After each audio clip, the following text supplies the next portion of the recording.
araw po sa inyo lahat. Dito naman po ang Iwagan ng Pangasinan na magbabagi po ng karunungan din po tungkol po sa mutya, ating mga tangan-tangan po. Sana po pag may mutya po tayo ay gamitin po lamang natin sa kabutihan, huwag sa kasamaan. Para ang nagagabay po sa kanila ay hindi mo mawawala at hindi mawawala ng bisa.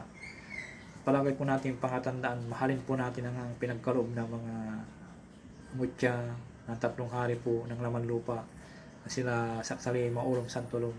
Sila po nagbibigay po ng mga mutya, sila po namamahala, sila po nagbibigay ng gabay ng ating mga tangang-tangang mutya.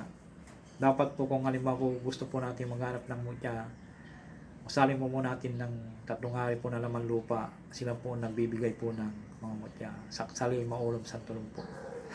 Maraming salamat po.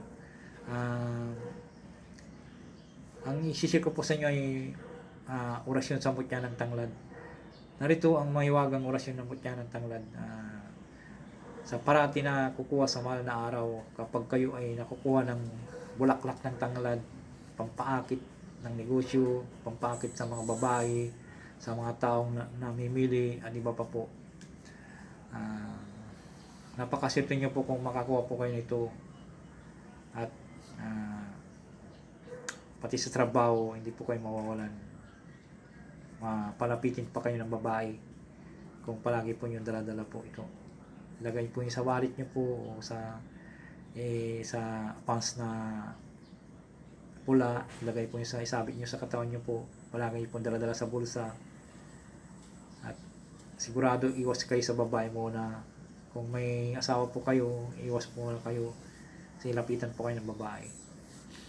Narito po ang orasyon po ng mutya ng tanglad. Kusanin po muna yung mutya ng tanglad. Tapos isunod po yung orasyon po. Narito po ang mutya ng tanglad. Porneus, Purcure, Tiremturian, Kalihilo, Hamida. Yan po ang orasyon po.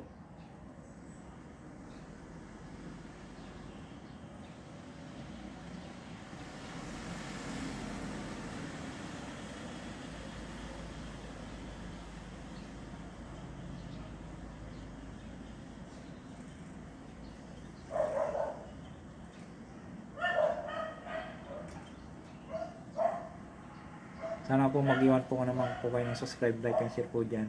Maraming salamat po. Maraming salamat.